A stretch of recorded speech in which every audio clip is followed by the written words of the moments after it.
Miss Lizzie. I don't ever smoke the dizzy, but we can always share some ditsies. It's just a cup in time. This song doesn't have to rhyme. Life's all of us, not every moment we can be feeling fine.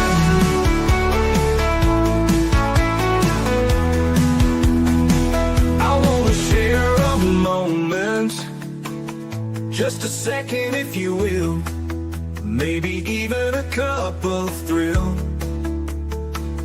We could share this performance. It's tea time, come sit with me. Well, welcome, guys. Yes, we do have glitches going on today. I guess it's that extra heat out there, so a little glitch doesn't hurt anybody, right? That's where the bloopers come in. So welcome, everybody. We are here for evening tea time, and tonight I have Mark Morton in the house with me, and we're going to talk about his book, let me get it, Cupboard Love. But we're going to be talking about a lot of different things. We're going to be talking about history, food, culture, all of that good stuff. So if you're interested in knowing tonight's topic, stay tuned and join us. Leave your comments and questions, support, all that good stuff. Before we get started, you know how Miss Liz rolls. We do the disclaimer, and then we do a little bit of intro of the guest, and then we get the guest in the house and we spill some tea. We do not serve a beverage. We serve real life stories and books and all of that good stuff out there. So disclaimer for Miss Liz's Tea Time live show. Miss Liz, myself, is going live using StreamYard. Before leaving a comment during the live broadcast, please grant StreamYard permission to display your name at StreamYard.com. Miss Liz's Tea Time is a global platform dedicated to sharing real-life stories, diverse perspectives, and meaningful conversations that inspire awareness, healing, and connection. Please be advised that all the content brought forward during any Tea Time show is presented in good faith and health. However, discussions may include opinions, beliefs, and perspectives that do not necessarily represent the views of Miss Liz or Tea Time platform. Information shared by guests is based on their own experiences and is perceived to be accurate at the given time of airing. All guests, viewers, and participants are responsible for using their own judgment when considering any action or decision that may relate to this discussion. Some episodes may cover sensitive topics, including but not limited to trauma, abuse, grief, mental health, and other emotional triggering subjects. Listeners and viewers' discretion is strongly advised. Tea Time with Miss Liz is open discussion forums designed to offer insight, inspire awareness, and create connection. It is not a substitute for professional, medical, legal, or therapeutical advice. If you require professional support, please seek assistance from qualified professionals or trusted resources in your area. If you have any questions regarding this disclaimer or content of the discussion, you are welcome to contact me at my email at bookingmissliz@gmail.com or check out my link tree at Miss Liz's Tea Times. By choosing to participate in tonight's show with comments, views, these live shows, you're acknowledging and accept this disclaimer. Your participation is entirely voluntarily. Miss Liz welcomes you. Join the conversation with an open heart, and if at any time you feel this platform is not right for you, I respect those wishes and will welcome you back whenever you are ready. Tea Time with Miss Liz is serving truth and awareness one cup of tea at a time. Let me get a little bit on my guest tonight. So tonight I have Mark Morton. He's an author, visionary, and voice for change. Tonight, we welcome a man whose words and work stands as a testament to the power of living with purpose. Mark Morton is more than an author. He's a storyteller with a mission, weaving truth, experience, and insight into every page he writes. His work reaches beyond entertainment, speaking directly to the heart, challenging perspectives, and inspiring transformation. With a background rich in lived experience and a deep understanding of the human condition, Mark brings authenticity to every conversation. His journey reflects resilience, curiosity, and a relentless drive to shine a light on both the struggles and triumphs that shape us. Whether through his books, public speaking, or community engagements, he has become a voice that resonates with those seeking hope, perspective, and real change. It is my absolute honor to welcome to Tea Time with Miss Liz, Mark Morton. So let me get Mark in here and let's spill some tea. Welcome, Mark. Oh, thank you. That was a nice introduction. I hope I can live up to it. Right? I maybe I do too much research, right? It's good. Yeah. Well, welcome, Mark. What did I miss without the introduction? Could you share a little bit with the listeners out there? No, I think you captured everything pretty well. I mean, I guess I could say that, yeah, I'm an author. I, uh, I, I wrote and had published by traditional presses 4 nonfiction books. And then my wife and I adopted 4 kids, older kids. And so that brought my writing career to a halt for about 17 years. And then once the kids were older and more independent, started writing again. And the first book I wrote after that was a young adult novel. So I turned to fiction. And I guess the most recent work I have is actually also my first one, because the first book I wrote was the one called Cupboard Love, a dictionary of culinary curiosities. And that came out in 19. 1996. Yes, thank you. And then the second edition came out, I think, in 2003 or something. And then 2004. 2004, thank you. I did my homework. I need somebody to remember my life. And then a third edition just came out. So it was kind of out of print for about 30 years. And a publisher thought, well, this is a good book to bring back into print. So that's what happened. And yeah, I'm really proud of that book. It took an immense amount of research. It's a book about the origins and histories of food words and cooking words. And I mean, it's the kind of book that I couldn't write now because, I'm older. My memory is not what it used to be. And I just couldn't contain in my head, all these facts that I was able to do back then. So I think that's also why I turned to writing fiction, because I can draw on my imagination rather than my powers of analysis or, whatever. So yeah, yeah. Yeah, when I did my research, it says there's 1,000 food words, and I'm like, wow, 1,000. Yep. So, is there any words that you can bring up that maybe none of us have heard? Well, sure. Well, I'll start with the very first one that occurred to me, and this one I was probably about 9 or 8. I remember this so vividly. Coming home from school, getting off the bus. I grew up on a farm. Coming in the house, and taking off my coat and stuff. And then I wanted a snack. So I went and I opened up the cupboard and I'm looking inside. And all of a sudden I say, cupboard, cup, board. This is a board for cups, and it hit me that that's where that word came from. And, we get so used to language that we often don't think about the origins or where something came from. So an example, what's an example? How about something like saute? When you saute something, it basically means a fancy word for frying something. It comes from a French word that means to jump, to flip. Sorry. We're flipping the camera. Yeah, for effect. And it's the same word that you see in somersault. So saute and somersault are actually related to each other. They both come from the same French source. So they're almost like cousins. Exactly. That's the metaphor that I like to use. That words. Well, I mean, ultimately, likely, all language, all words come from some original guttural sound that some Neanderthal or Homo sapien made, who knows how many tens of thousands of years ago. So in a sense, all words are related, just like all humans are related. Of course, some are more closely related than others. Some are kind of like first cousins, and some are like second cousins, and so on and so on. And the great thing about the English language, I mean, I'm in love with the English language. All languages are great, of course, but I think this is more true of the English language than any other language I know of, which is that it has been formed by so many different other languages. Like originally it was a Germanic language, Anglo-Saxon, Old English. And then I guess the first thing that happened was the Vikings came and then they conquered northern England and Scotland, and they introduced a bunch of Scandinavian words. And then after that, there was the Norman conquest. And so a whole bunch of French words came into the English language, like probably a third of our vocabulary is ultimately French. And then there was the Renaissance, so a bunch of Latin and Greek words came in.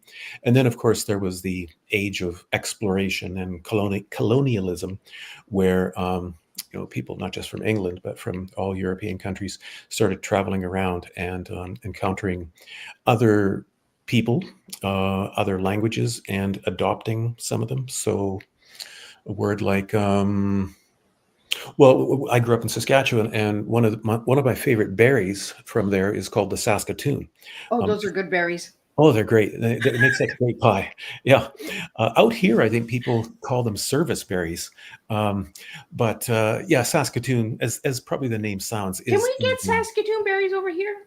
well, we do, but they don't call them Saskatoons. At least my friends don't call them that. Service berries, because and I suspect it's called service berries because, they probably really helped the early pioneers because they're very nutritious, lots of vitamin C, stuff like that. Um, and Yeah, so Saskatoon is an indigenous word. I think it's Cree, if I recall correctly, and I believe it means hard wood. If again, if I recall correctly. Um, so yeah, English is just full of words from all languages, and the language of food in particular, because everybody loves food, and we go to another culture and we bring back avocados. The word avocado comes from a language from Central America. I think it's pronounced Nahuatl. And avocado, well, I hope it's okay for me to say this. in the It's an adult show. in that language, it actually means testicle. Um, Oh, so that's often true about some words that they're named after how they appear. Um, yeah, yeah. so does the avocado actually look like a testicle? Well, maybe a larger. I know Miss Liz went there.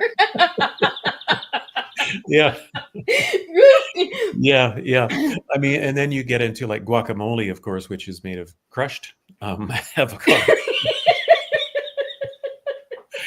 Yeah, yeah. I did see that you wrote a sex book, so we can Yeah, talk yeah, we can talk yeah. that That's too. right. One of my other books was about the origins and histories of words about sex and love. That was the one book that I didn't give a copy to my mom of. You might be surprised. She might come back and tell you. Maybe. Can I mention another thing that's just a little bit off color? Go ahead. Okay, so my wife's grandmother, she was just so astute, even into her 80s. She was just such a quick mind, and we gave her a copy. And I remember we were sitting around the table having some dinner, and she started to talk about it. And she said, "I really liked the book, but the chapter about penis words I found too long and hard." This is an 85-year-old woman saying this. I'm telling you, like you never know, right, where it comes from. Yeah, yeah, and for me, it kind of epitomizes um, my way of being in the world because I love discoveries. I love learning about things, and I'm relentless in looking them up. Like today, one of my colleagues is from Quebec, and she's a francophone. And somehow or other, we started talking about France, and there's a region called Aix-en-Provence. X is spelled AIX, and I said to her, "Where does that word come from? Aix-en-Provence." And she didn't know, so of course I went back and looked it up. It actually comes from a Latin source. It's from aqueous, meaning water, and the part comes from the name Sextius. So there apparently was a Roman ruler, Sextius, and he built some aqueducts in that part of the country. And so Aqueous Sextus became X over time. I mean, that's the thing about language, too, of course, is that words change. And sometimes they can change remarkably, just so that you might look like your sister if you have one. You might look a little bit like one of your parents. You probably don't look much like your grandparents. And then you go further back and probably not even at all. You still have some of those genes, of course. So I think the chins and noses always come in. Exactly. Eye color sometimes. Yeah, yeah. So yeah, the my search for discovery and curiosity is what has driven me through life, and even sustained me in challenging times, because there's always stuff to learn. You know. I'm the same way, right? Like if somebody tells me something and nobody knows the answer, I'm the first one digging it up. I'm just like, really?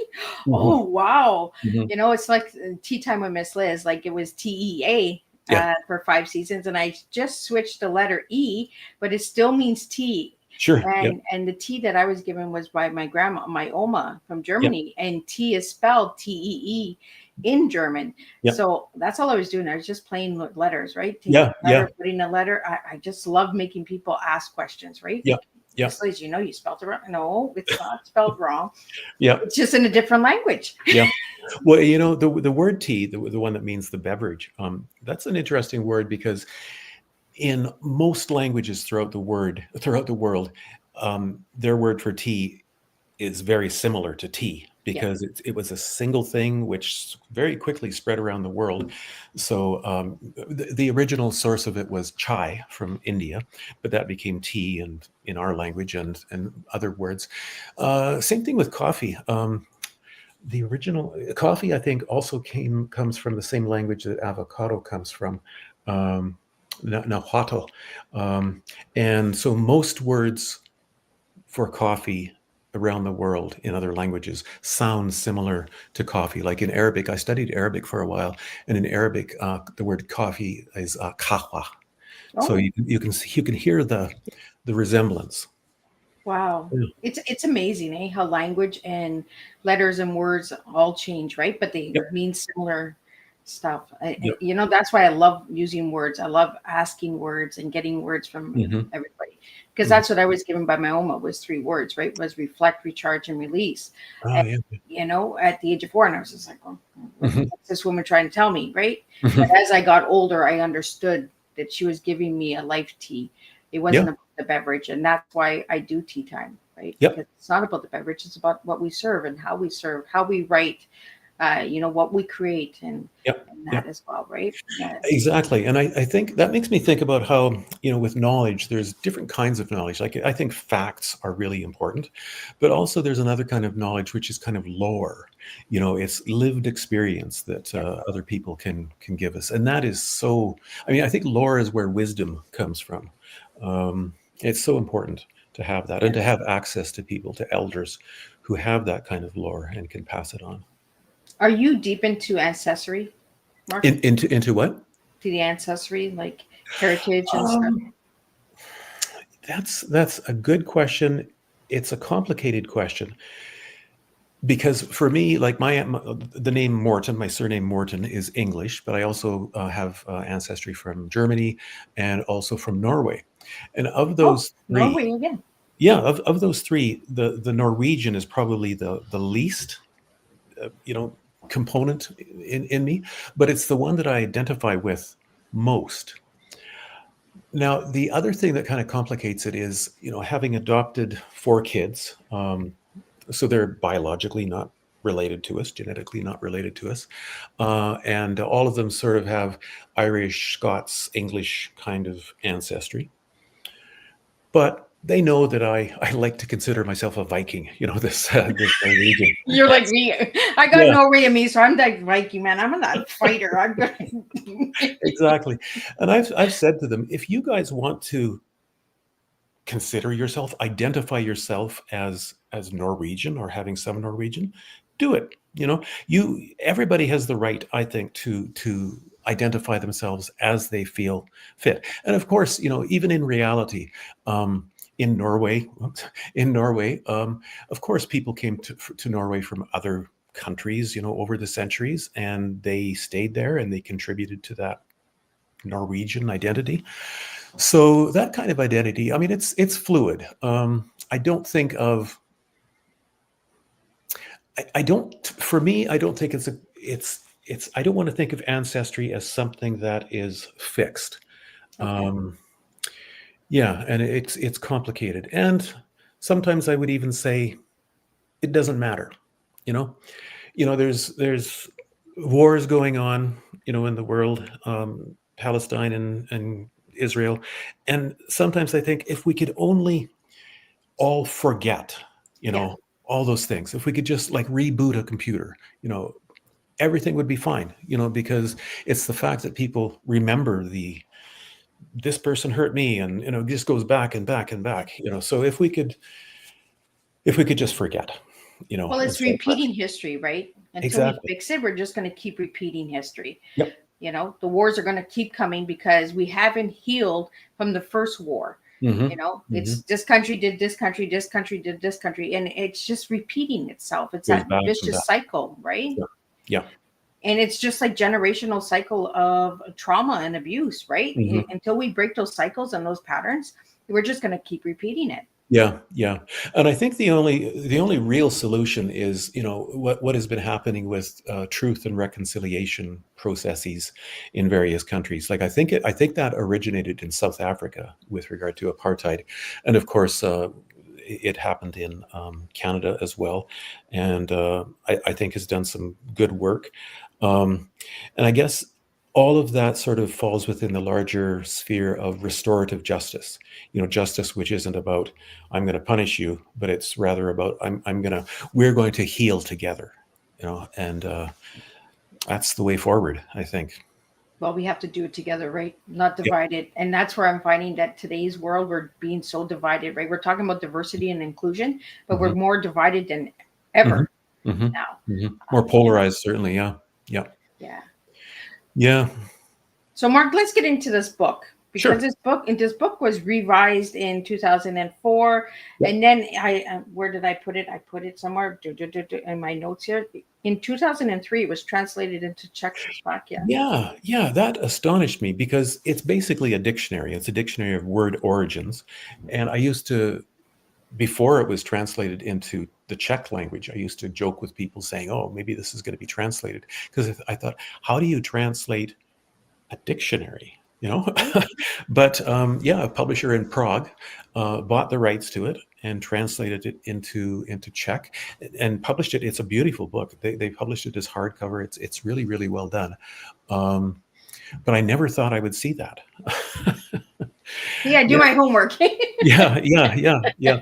It also, I mean, the other thing that I'm proud of about that book, my first book, is that it was one of three books nominated for a category in the Julia Child Award Hmm. when it came out. And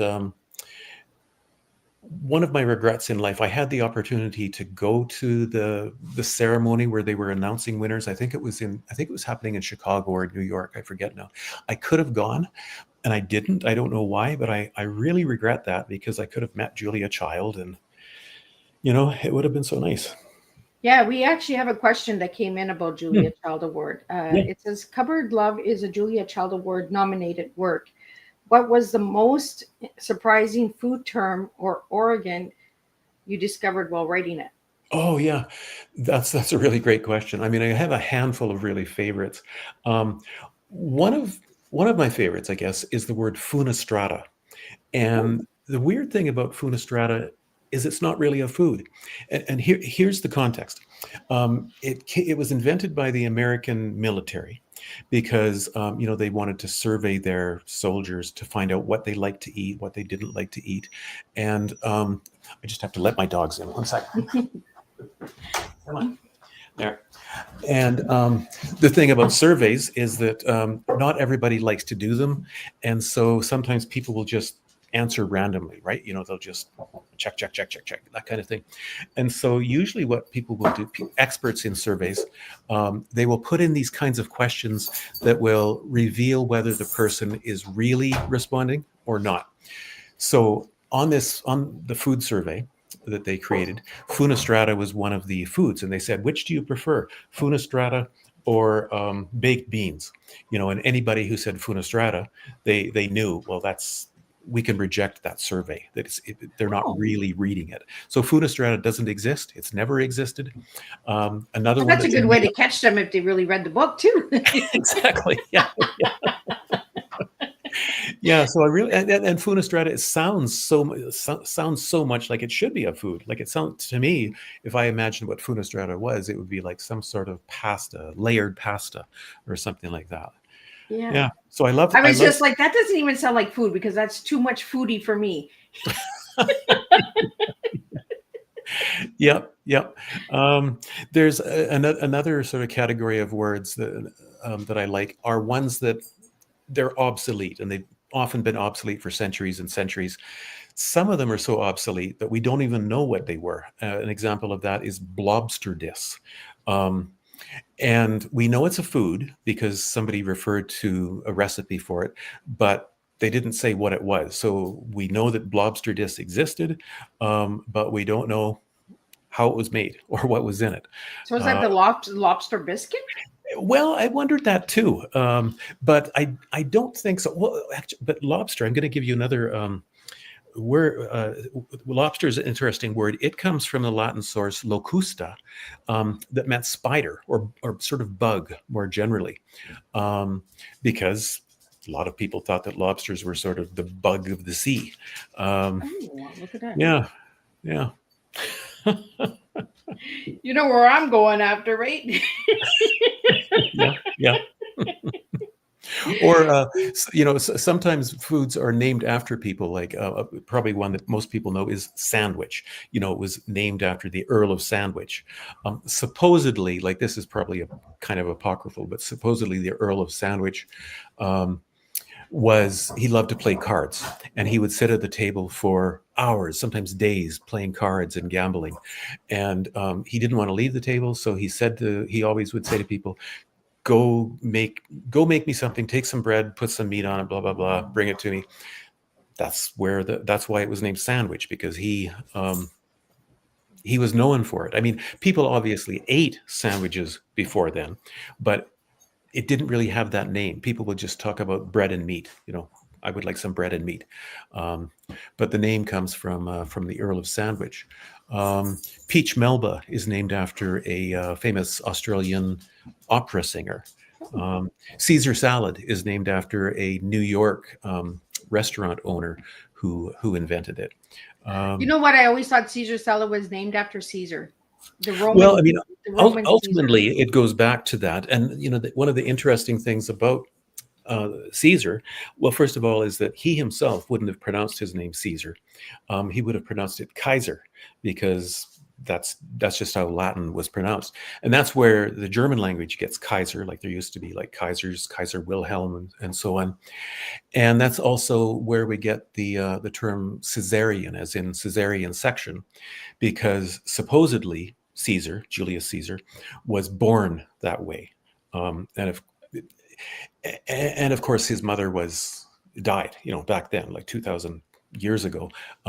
He was cut out of the womb because he was known to be he was going to be such an important person in history. And they thought, well, we got to get him out, we got to save him, even if it means sacrificing his mother. So yeah, Caesarean section comes from that. Yeah, yeah. Language is just astonishing. The levels in it are just crazy. So, Mark, how did you get the title for that book, Cupboard Love? Cupboard love. Well, I've got dogs in here now. I opened the door and they came Nope, in. that's good. And they're good examples of cupboard lovers, because our dogs are very affectionate. One is right under my feet right now. But if I were to go and start to get some cheese, then they're going to come around me, and they're going to pretend they're going to show a lot of love to me. So that's what cupboard love is. Cupboard love is affection because somebody wants to get a treat. Um, so sometimes it might not even be real love. Like maybe it's a kid wants to get a cookie, and so they're saying, "Oh, mom, you're so great." It's That's in the cupboard. yeah, yeah, Or the cookie jar, right? The cookie Yep. jars. Yep. My grandkids know it's cookie jars for cookies and stuff like that. Grandma's got canisters all on the counter. Like, what cookie jar is it? Because I Right. like to play with their minds. I like to change Yeah. the cookies, so they think the chocolate chip cookies are in that one, and then Yep. they're actually in this one. 'Cause, Yep. Yep. just to Yep. keep them interested. And canister, by the way, it's obviously related to the word can, but it might not be as self-evident that it's also related to words like cane. And I believe it came from, I believe the original meaning referred to like cane as in, not sugar cane specifically, but that kind of plant that has a round, you Okay, know, yeah, and like then the hollow. bamboo. Yeah, exactly. Yeah, bamboo is a good example. And then people started to make similar things, out of clay or tin or whatever. And so that's where the name canister and can came from that idea of something being a kind of hollow cane. So this cupboard love that you wrote, Mark, it's Mhm. like a dictionary, or is it like a Yeah, it's a storytelling book dictionary in or the sense that it's recipes? alphabetical. The Okay. very first word I think is am, which is AAM, and that's an old term that refers to a size of a barrel, a size that you Oh, would put butter or something like that in. And the last word in it, I believe, is zuppa inglese, which is an Italian kind of soup. It actually means English soup, but it's because it's from Italian, it's zuppa inglese. Yeah. So I yeah, love there's I love this conversation tonight because this is what my platform is all about, right? Teaching educational awareness, and we're yeah, actually learning tonight some yeah, English language. yeah, yeah. And there's some words, that I forgot to put in. It just didn't occur to me. Like I think the word sushi doesn't appear in it. Maybe if there's a fourth edition, I've got a list somewhere of words that are not in it and should be. And sometimes that's because different foods come to the surface. Like dim sum. Dim sum didn't become popular until about the 1970s in North America. So of course that was only then that the name dim sum began to appear. So what is dim sum? Dim sum, in terms of the food, it's a Chinese food, and it's tiny little dumplings and small things. And you when you go to a Chinese restaurant, usually on Sunday morning is when they have dim sum, and you'll order. They'll come around with carts, and you'll say, "I'll have that, and all of this, and all of this," and they're all little small things. And the name dim sum, literally in I forget if it's Cantonese or Mandarin, means speck heart. Heart, Oh, as a because the idea is that it's a tiny little thing that is good for your heart. It's going to nourish you. Um, so yeah, I love dim sum. I haven't had it for a while, but it's one of my favorite foods, and I do I love fruit. love Chinese, so I'm gonna go and check it out. I'm gonna Yeah, look yeah. at On it. Saturday, So on a morning, it's usually served in the morning. I don't think I've ever been to a restaurant where I've seen dim sum served, for supper or dinner. Um, so it's like a breakfast food. yeah, breakfast, mid morning, brunch kind of thing. Yeah, yeah. Oh, And speaking of supper and dinner, like I grew up in the prairies, and that late meal, that sort of 6 p.m. meal, I always called supper. But then I came out to Ontario, where I am now, Kitchener Waterloo area, and it seems like most people out here call it dinner. And to me, dinner is like the noon meal. yeah, that's what I would think too. I come from Yeah. up north, right in Hearst, Oh Ontario. yeah. So supper was supper time. Like get Yeah. to the supper table. Yep. Yeah. Yeah. Yeah. Dinner was lunchtime. Like get to the lunch table. Like Yeah. Yeah. But Uh, sometimes I've encountered people here, and I'll say, "Well, I'm gonna have this for supper," and they'll say, "Supper? What is that?" It's like I'm speaking like a very old. a different language. Yeah, yeah. And it's interesting because, dinner, we'll say, I'm dining, or I'm gonna dine with so and so, but we would never say I'm gonna sup with so and so. Like sup is the verb form of supper, and that's been pretty much lost in English. Like sup appears in Shakespeare. Shakespeare often uses that word, but we don't use it in contemporary English now. Well, and we have so many slang words out there too, Yeah. right? Yeah, yeah, yeah, exactly. Language is always changing, always evolving, and it's interesting. Since sort of the age of global communications, that has really helped to spread English. I mean, colonialism did as well, but telecommunications and Hollywood, and things like that, and then the internet. I mean, the language of the internet, in a way, is English. Um, just because it's sort of that powerhouse. And so that also has led to the spread of English, um, and to the changes in English. Like there are places like in Singapore, where English has adopted so many words from Chinese languages and also from Portuguese, because the Portuguese had a big influence in Singapore, that they now call it Singlish because it's almost become a different language. You know, it's English, but it's English with these other things added into it and changed. And that's how languages work. You know, I wouldn't be surprised if in 5 generations people might have difficulty understanding this. Hey, you guys. They're doing a tap dance in the back. Yeah, their little toenails. Yeah, just like I mean, we can go to a Shakespeare play. We can go to Hamlet or whatever. And I studied Shakespeare. I used to teach Shakespeare. But most people, you know, after they have sat in the audience for a while, they adapt and they can follow, you know, Shakespeare's English. But if they go further back, if they go back to like the 1400s and Chaucer is pretty hard. It's not impossible, but it's much harder for someone like from our day to understand and read.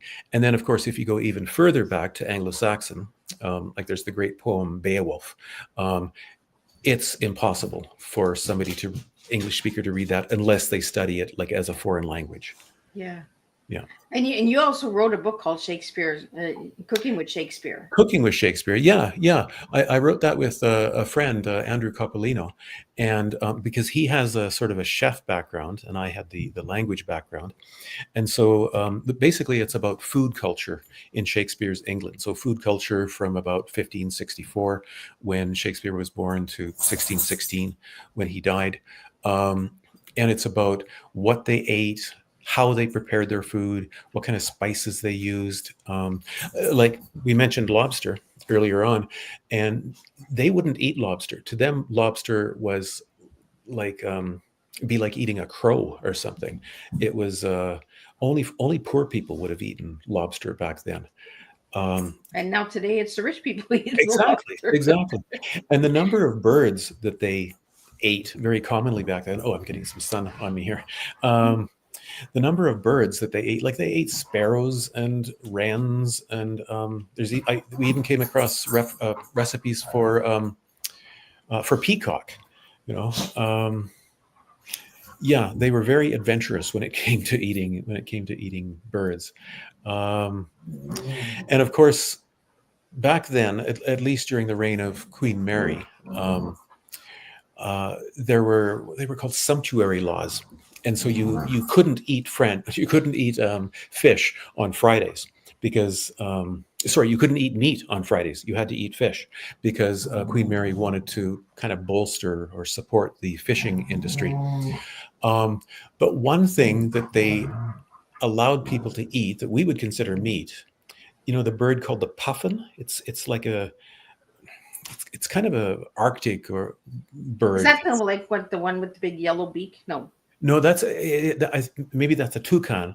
Oh yes, the toucan. Yeah, but a puffin, it's a strange bird, and it can swim like crazy. Like it will dive underwater and swim. Oh, and so I seen it on Happy Feet. Yeah, exactly. Yeah, and so because it's such a water bird, they considered it basically a fish, and so you were allowed to eat puffin on Fridays because it was close enough to being a fish. Yeah, because the puffin was in Happy Feet. He was the guy with right. the plastic around his throat or something that they had to save him from. Exactly. Yeah. I'm giving my ages away here because I got grandkids that watch Happy Feet. Oh, and I don't know if you can hear my dogs playing here. I can quiet them down if you want. But it makes me think of another thing. Dogs in kitchens back then, like the aristocrats. Hey, you guys, Jasper, come here. I mean, the aristocrats, the rich people ate very, very differently than the poor people. The poor people basically just ate oatmeal and gruel and deer if they could, you know, poach one from the king's land, stuff like that. But rich people, it was a way of showing your wealth by eating all different kinds of very exotic things. And I was going to say about the dogs. And so they would have these huge kitchens, and they would have spits, you know, that you would rotate, you know, that you would put a chicken or whatever, some venison on it, and you would rotate it. But instead of having a person rotating it so it wouldn't burn, they often would have like little treadmills, and a dog would be walking on the treadmill in order to make the spit turn. Oh, You know, wow, look at can that. you imagine? We had the dogs working back then. Exactly, exactly. I mean, even for most people, the idea of even having a dog in a kitchen would turn them off. But yeah, they Minor make exercise, right? exactly, exactly. It was the old way of walking a dog. Yeah. Yeah, get them their exercise. Yeah, yeah, yeah. What got you into history, Mark? I think, like I mentioned, I grew up on a farm in Saskatchewan, and it was a pretty poor little farm. But one thing we had was this set of encyclopedias. They were called the Books of Knowledge, and they were from like 1918, I think. They probably belonged to my father's father or grandfather or something like that. And we had those, and I loved reading them. They were kind of like contemporary encyclopedias nowadays. They Like you were could like those little wooden books, right? Like that. not like that. Like they were paper bound, and they had well, what distinguished them is that they not only had facts, or what were considered facts back then, but they also had stories, and most of the stories were about famous people, you know, Louis Pasteur and things like that. And I loved reading about them. I'm pretty sure I read those 1918 books of knowledge back to back, you know. And yeah, I think that just got me interested, and I've loved learning about history and language and food culture generally ever since then. I also like physics. Like when I started university, I was actually enrolled in the physics program at the University of Regina because I really, really loved physics. But then I got decided to move over into studying English literature. But even now, I love watching YouTube videos about physics. Wow. Yeah. Yeah, for me too, like with the teacups and so that it's the history, right? Who Mhm. created them, who built them, who painted them, who Yep. drank from them, Yep. right? How Yep. many generations were they passed down? It's all of those stories that you took those cups and had a cup of tea, right? Mhm. Mhm. That's what really intrigues me about tea stuff, like Yep. teapots and stuff like Yep. that. Like, Yep. And of course, China, you know, it gets its name because it was imported from China. But another word that has a more interesting origin is porcelain. Like porcelain is a kind of china, you know.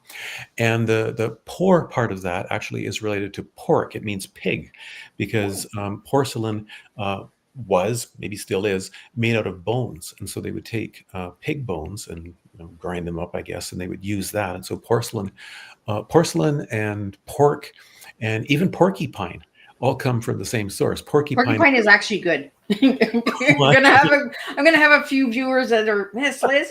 Yes, I've had porcupine. Have you really? Yes, I have. Really? Yes. Oof, I've never had that anything that exotic. Yeah. But the name, yeah, porcupine means like pig needle. You know, it's pork, and then the pine is in pin, pig pin, I guess.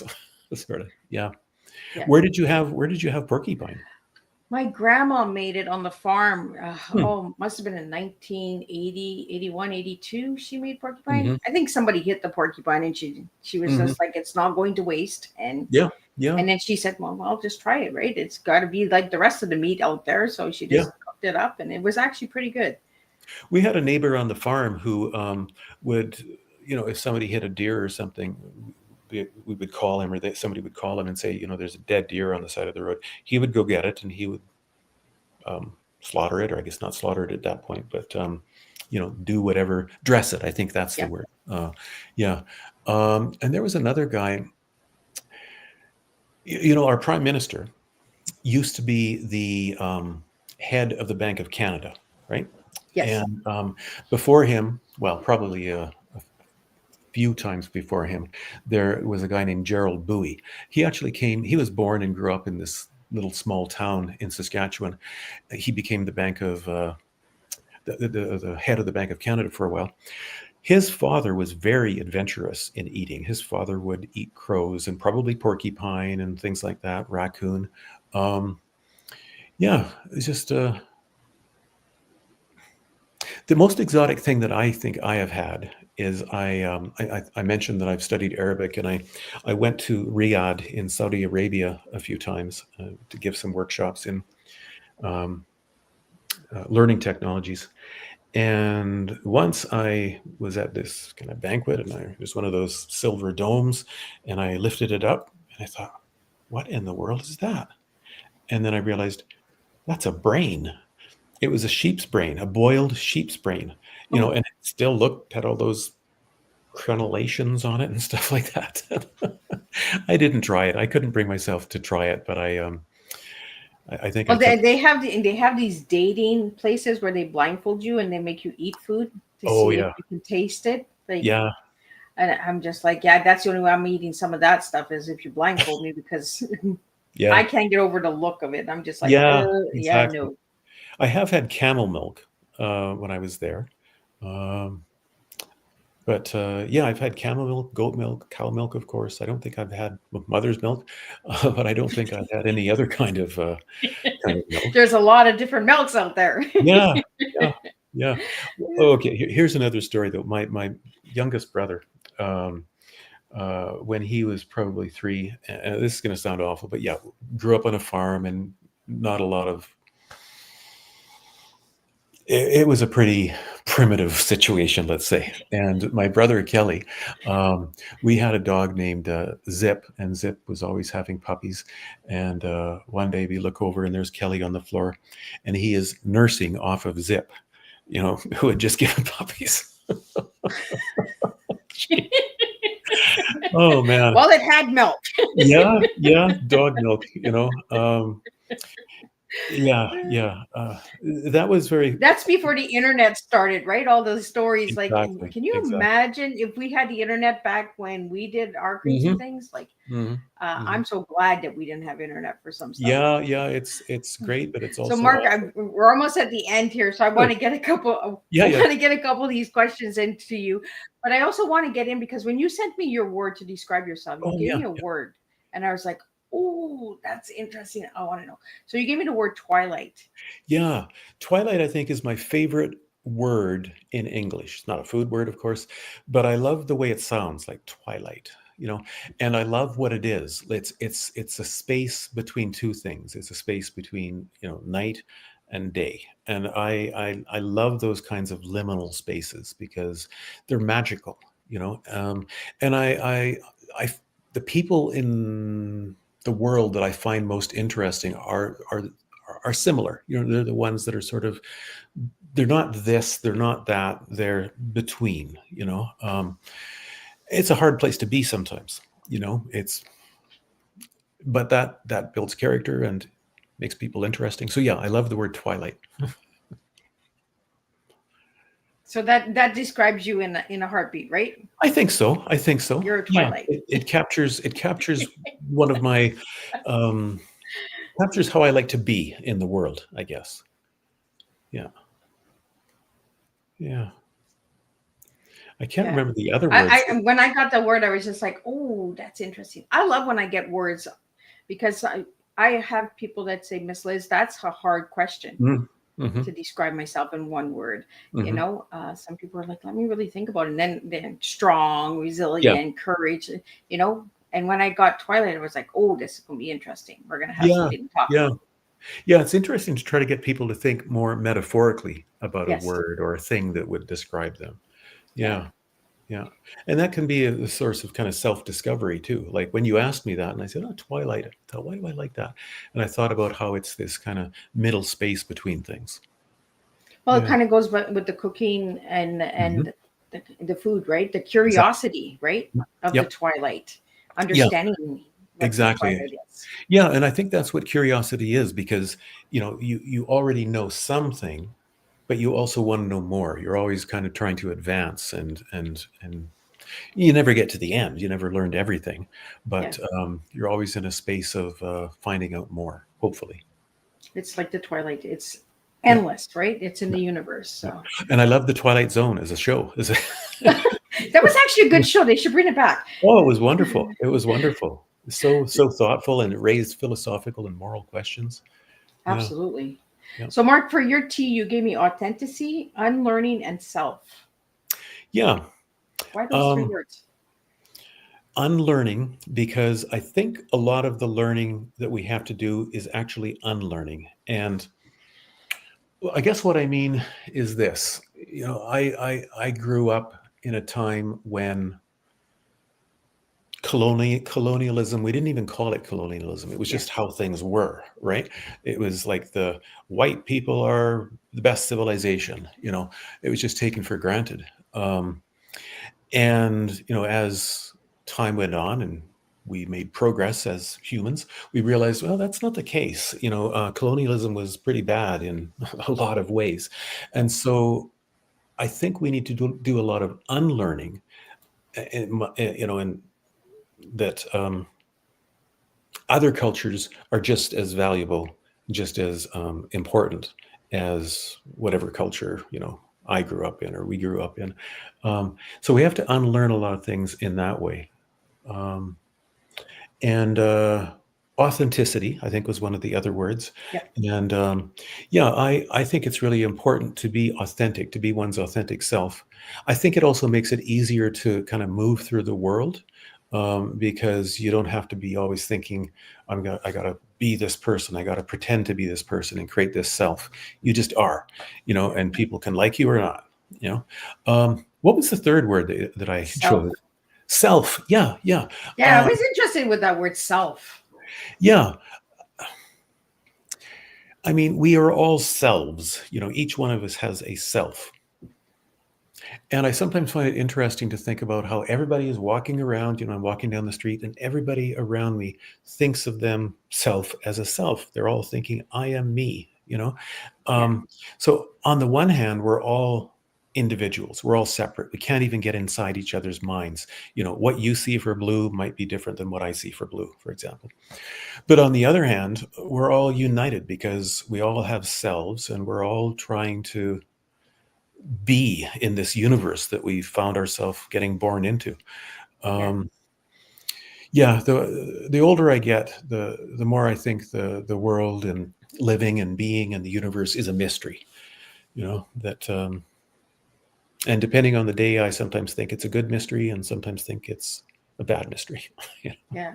Well, kind of your T kind of, kind of like does that flip, does that saute?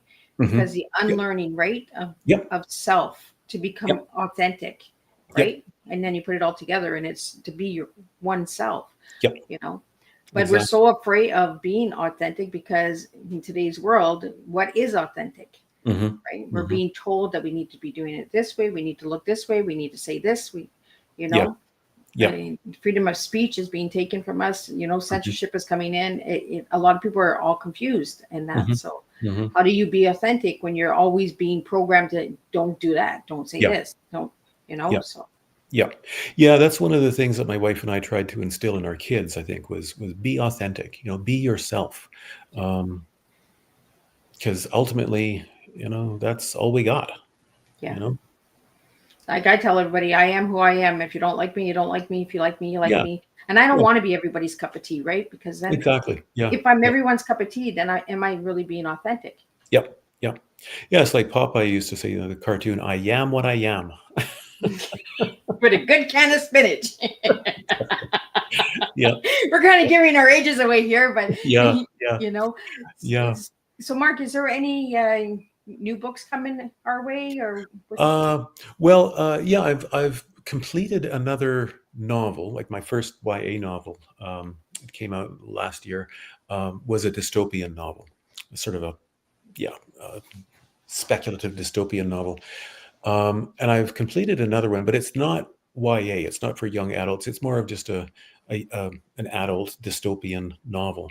Um, I like to think of it as kind of on TV. There's a series. What's it called? The Last of Us. I don't know if you've okay? seen that on Netflix. Yes.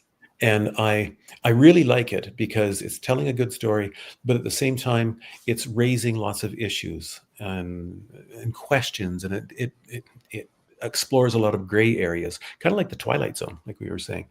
Um, and that's what I want to do with my fiction, is not just tell a story. I mean, telling a good story Yeah. if it's not a good story, who's going to read it?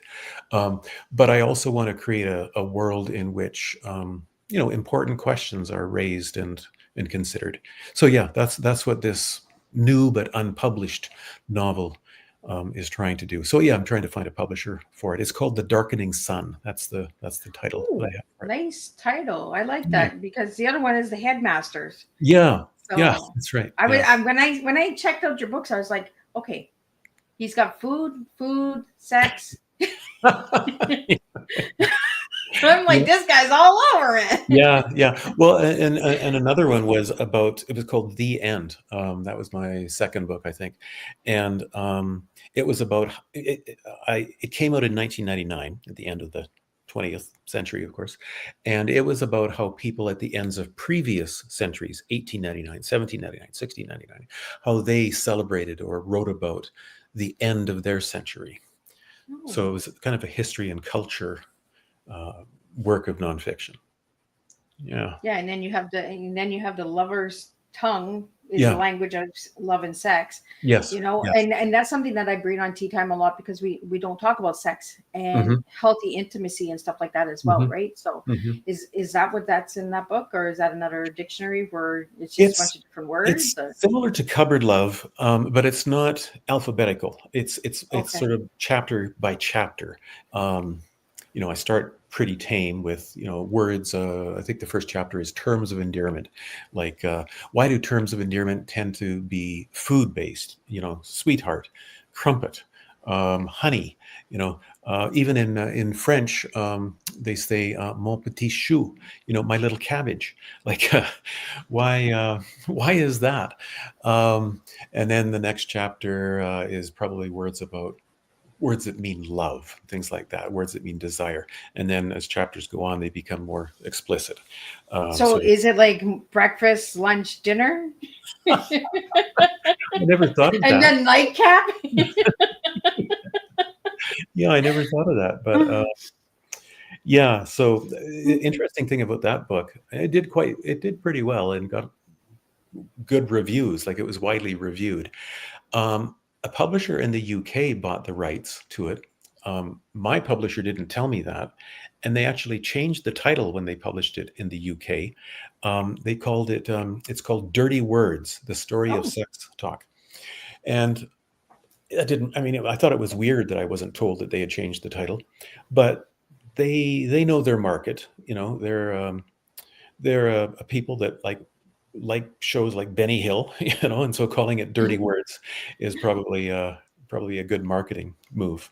Yeah. Benny Hill was pretty cool. Yeah, yeah. I mean, anything you film somebody and then speed them up, whatever they're doing, it becomes funny. Yeah. Well, and we do that in today's world, right? We make a video 5 minutes and we make it into 30 seconds, right? Yeah, yeah, yeah. That's right. So we Yeah, speed it up. So yeah. Mark, one last question, and then I'll get you to say your last couple of words. Sure. Give me one moment in your life that has made a huge difference in your life. Hmm. Okay. There's lots, but one would be my wife and I. First, we adopted two kids, Brandon and Leica, and after about 3 years, we thought, well, we actually weren't thinking about adopting more kids. We were asked by a Family and Children's Service agency to go to this event where people who were interested in adopting kids, they could hear. So we went with our kids. And we were on this panel, and Brandon and Leica could give their perspective of what it was like to be adopted and things like that. And after it was over, there were tables set up, and on the tables, and this is kind of awful in a way, on the tables were these one pagers, each one devoted to a different child. This is so and so likes this, and blah blah blah. It's almost like buying a car or something like that. But Oh, wow. kids need to be adopted. Anyways, so we happened to be walking by this one table and saw this one flyer, if I can call it that, for twins. And we looked and thought, oh, that's kind of interesting. And that's what prompted us to follow up. And we ended up adopting those kids, Matthew and Roxana. So that moment, I like to think about how our lives would be different if our eyes hadn't happened to light on that flyer on that table. I can't imagine our life without those kids. Yeah. But on the other hand, it was chance. Oh, it was chance or it was destiny. I don't know. Maybe those are the same things. Yeah. I believe in the universe. Universe brings people to me, and I'm just like, what? Mhm. What do I need those people for? You'll find out. Yeah. Then you're like, oh, well, thank you. That was a blessing. Or, oh my goodness, did I learn a lesson there? Yeah. Yeah. So, Mark, what are your final words? And for people to reach out and get your books and all that, where can they find that? Well, okay, I'll start with the second one. All of my books, well, except the one about the ends of centuries, that's out of print now, but they're all available on Amazon, or Barnes and Noble or Chapters. They have them. I even saw the other day online. It's you can get it at Walmart, which kind of surprised me. You can also get your local bookstore. They need support. They can order it in for you. It'll take a week or so probably, but all of those things are available. My website is markmorton.ca, and it all my books are listed there and described. In terms of final words, boy, I don't know. We've been talking words all night, and he's Yeah. and he's speechless. Yeah. Well, when I think of final words, today for some reason, I was thinking about the German poet Goethe, and his final words, like his dying words. Apparently, he was in his bed, dying, and I guess maybe his vision started to fail, and he shouted, "Light, more light." So literally, he wanted more light, but also always seeking more enlightenment, things like that. And that got me thinking about last words, and I thought, what are my last words going to be? What's the last thing I'm going to say? Who knows? Yeah. I could die in a hospital bed or Well, at home. don't say your final words. And then I have to do it. Yeah. But we don't know, or a piano could fall on my head, but There's we're no all pianos anywhere near you, is there? not right now. But we're all going to have last words, and we don't know what they're going to be. Supposedly Oscar Wilde, the English playwright and amazing guy, supposedly his last words were, either that wallpaper goes or I do.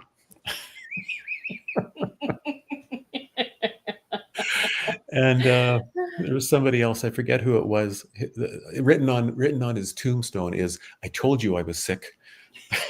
You didn't believe me. Yeah. And that's where we talked about this afternoon with Linda. We got to bring in dark humor sometimes, right? We got to bring in the jokes because life gets heavy, and Yep. Yep. Yeah, well, it's like the Leonard Cohen song, "Ring the bells that still can ring." There is a crack in everything. That's how the light gets in. Through those cracks, through brokenness. Yeah. Yeah. And we talked about those as well this afternoon. Broken. That's what I mean. The universe. My guests always align in the afternoon and evening, and you guys don't even know what we talked about. And No. it just happens to come out. Well, I really want to thank you, Mark, for joining me tonight on Tea Time. And thank you to the viewers on Instagram, YouTube, LinkedIn, and Facebook, and for all of the people that joined in the studio, and people who sent questions along. I will pass those questions on to Mark because we got into a good conversation. So I will send those questions to you, Mark, and you can answer them and then send them back to me. And I'll get them out to everybody that sent them in. But that's what I mean. Tea time, we never know what flow we're serving, right? So, and I really enjoyed tonight's conversation. Me too. I really enjoyed it. Thanks, Liz. So again, thank you so much. And I'll be back same time, same place, Tuesday, Thursday, 3 p.m., 7 p.m., and we'll do it all over again. So stay tuned for that, and stay tuned to the Golden Heart moments that are coming. Miss Liz has a couple surprises that are still coming this month. So until then, I will wish you guys all a beautiful weekend, and I will see you on Tuesday.